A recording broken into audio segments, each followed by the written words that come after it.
Your body screams fire, but there's no smoke, no heat, no flames. That's what chronic pain feels like. An alarm system that once saved your life now wakes you at night, screams at harmless movements, and refuses to be silent. Here's the catch. Pain isn't a simple reflection of damage. It's a decision your brain makes, and sometimes it gets that decision spectacularly wrong. Soldiers keep fighting with torn ligaments they don't even feel. The dentist's drill hurts before it even touches your tooth. So, if pain can disappear while you're bleeding and explode when you're safe, what does that say about the system we thought was protecting us? You're watching PaperLoud, stories you can feel, questions that change you. Because every truth has a voice. Without pain, survival would be almost impossible. Children born without the ability to feel pain rarely reach adulthood. They injure themselves without noticing, break bones by walking, lose joints through repeated trauma, and infections spread silently. But here is the twist. Like any alarm, it can misfire.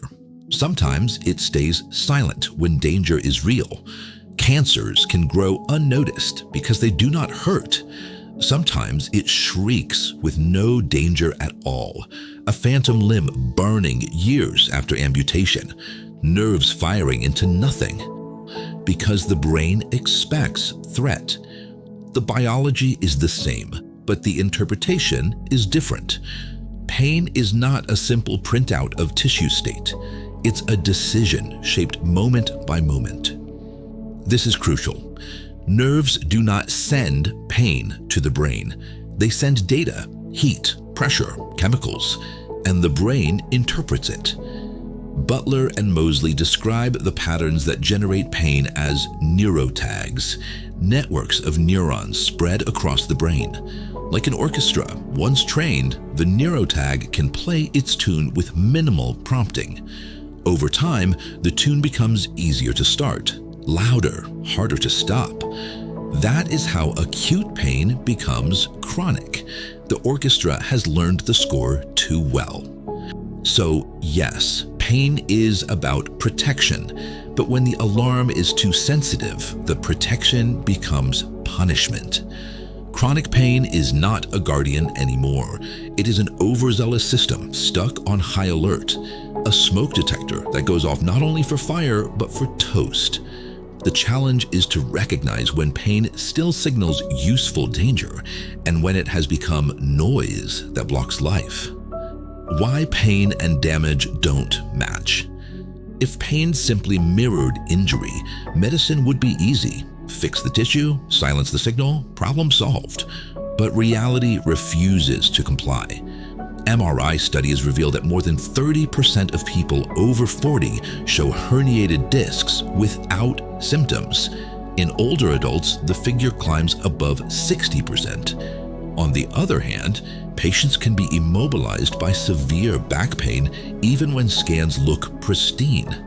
The link between damage and pain is weaker than most expect. The reason lies in interpretation. The nervous system acts like a security guard, collecting evidence. Nociceptors in skin, joints, and organs detect potential threats, but they are not pain receptors. They send signals about heat, stretch, or acidity. The brain then convenes a courtroom. Past injuries, emotional state, fatigue, beliefs, even cultural norms weigh in. A cut at the office may feel worse if you are stressed. The same cut on holiday may hardly register. A sprained ankle on the soccer field may be bearable because adrenaline says keep going, but the same sprain at home can feel unbearable. That fluidity is why the idea of a fixed pain threshold is misleading. Sensitivity is constantly tuned. Researchers call the amplification central sensitization. The spinal cord and brain increase the gain on incoming signals. Harmless touch or gentle movement can now hurt intensely.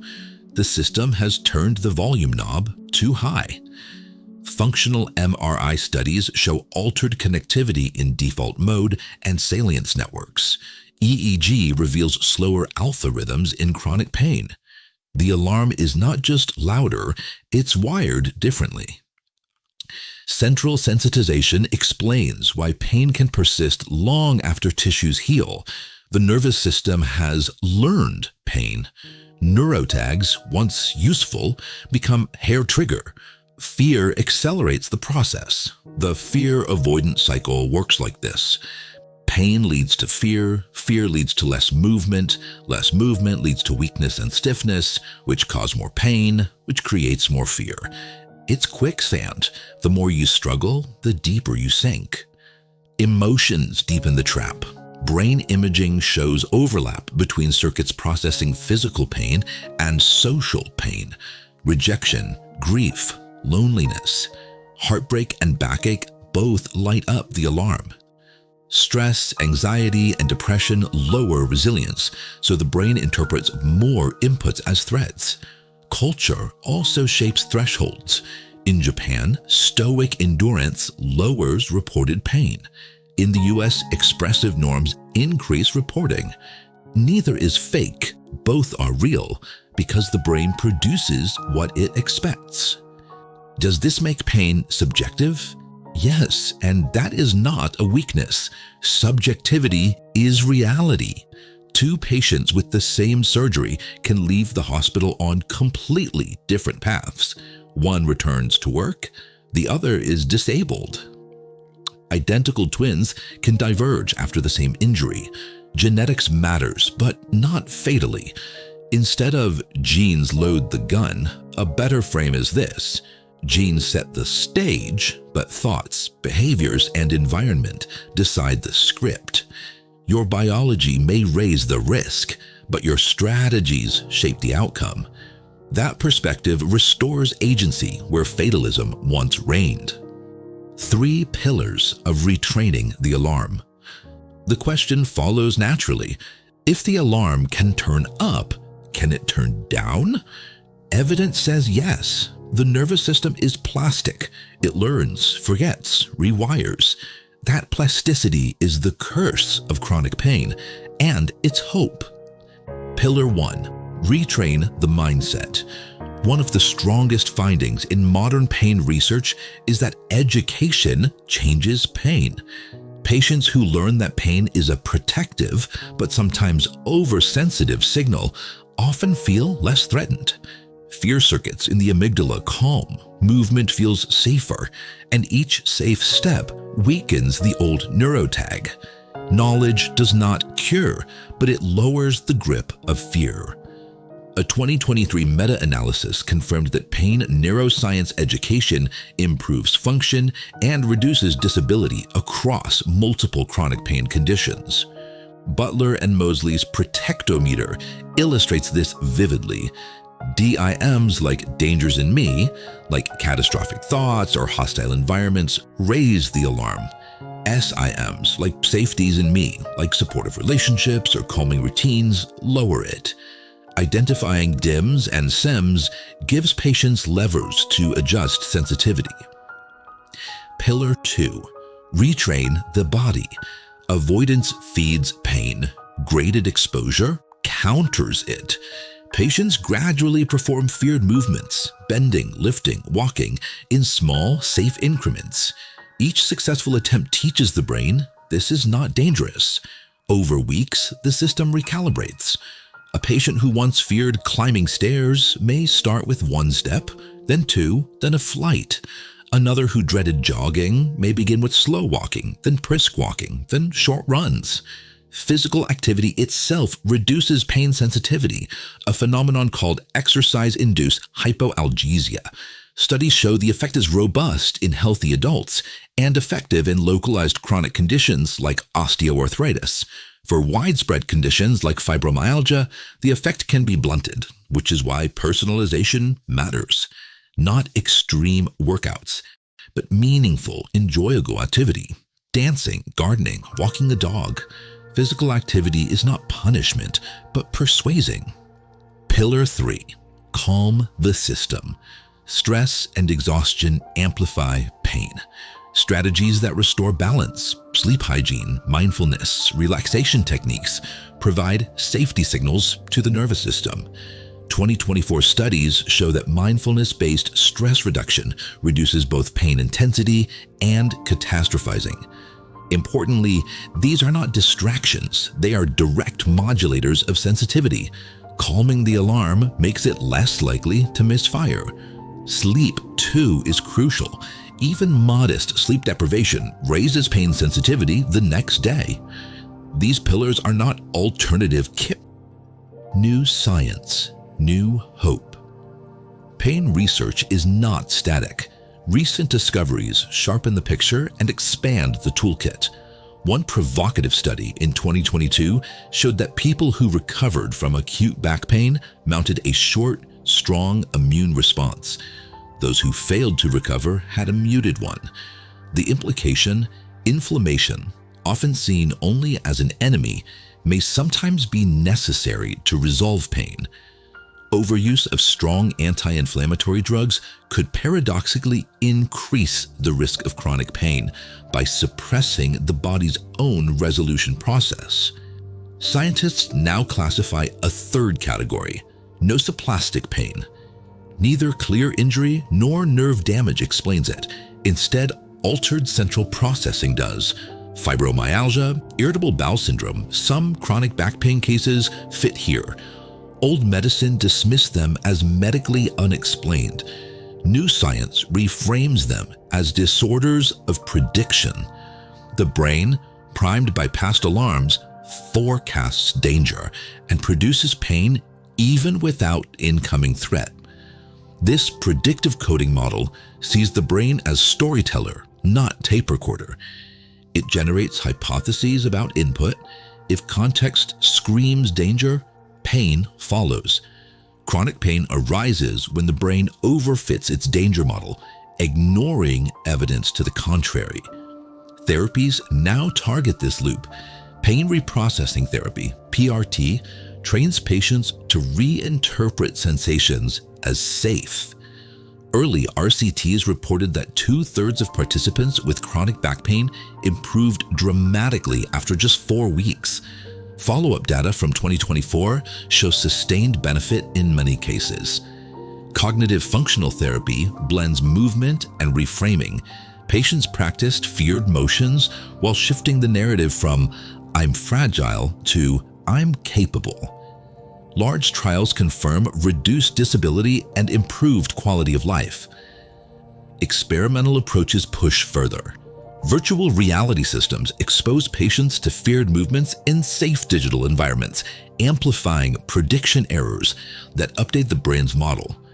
Immunology offers another frontier, identifying biomarkers like IL-6 and TNF-alpha that predict chronification, pointing toward treatments that support healthy resolving inflammation instead of suppressing it. These approaches echo a larger conceptual revolution, shifting from war against pain to dialogue with it. Pain is not an enemy to be obliterated, but a miscalibrated protector to be retrained. That reframing opens doors. Instead of asking, "How do I silence this forever?" the better question is, how do I teach my system to ring only when it should? The outlook is not miracle cures, but meaningful progress. Where once the options were opioids, surgery, or surrender, there is now a broader set. Education, movement, cognitive therapy, protective rebalancing, even immunological insights. The trajectory is hopeful. Pain may not vanish, but fear and helplessness can. And in that space, agency grows. The wider cost of pain. Chronic pain is not only a private burden, it is a public crisis. According to the World Health Organization, musculoskeletal pain alone is one of the leading causes of disability worldwide, responsible for more lost years of healthy life than cancer or heart disease. In Europe, chronic pain affects about 20% of adults. In the United States, estimates climb closer to 30%. Behind these numbers lie millions of workdays lost, billions in healthcare costs, and countless lives diminished not only by pain itself, but by the anxiety, depression, and social isolation it breeds.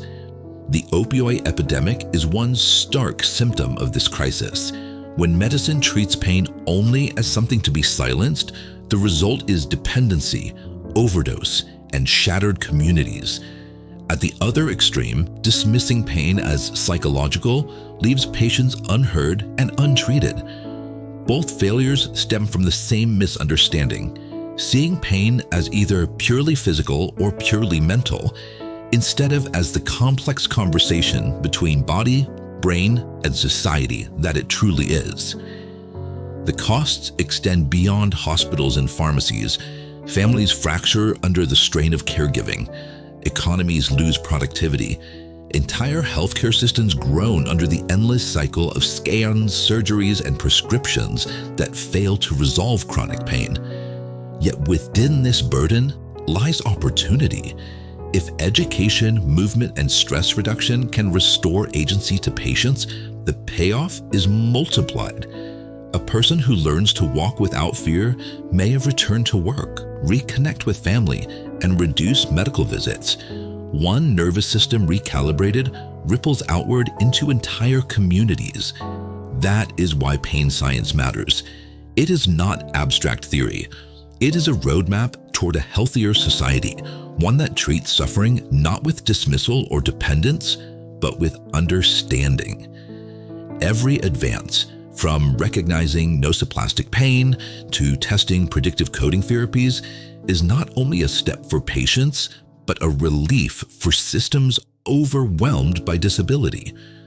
Pain will never disappear from human life, but if we can manage it with nuance, the benefits will be felt far beyond the individual. Pain is not a life sentence. It is not a foe to be crushed at all costs.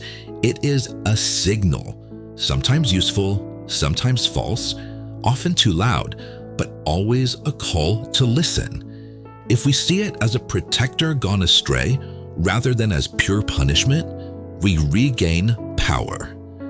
This journey is not about silencing every alarm. It's about calibration, balance, and hope. Stay curious, stay kind to your nervous system, and stay with us. The story of pain has only just begun. That wraps up the first chapter of our monthly theme, Pain Reconsidered. Over the next few weeks, we'll dig deeper into what drives this misfiring alarm system, and more importantly, what you can actually do about it. Part 2 explores the memory of pain, how your brain remembers pain, and why repeating old patterns can hurt more than the original injury. Part 3 shows how movement, mindfulness, and knowledge reinforce each other, and why small, confident steps often achieve more than medication ever could. Part 4 turns to the social cost of chronic pain and what happens when millions of people are stuck on high alert at the same time. This month is all about understanding, change, and responsibility for your body and for the nervous system that's trying to protect you, even when it's too loud. You'll learn how to recalibrate your protection system, shifting from fear to trust, from helplessness to agency.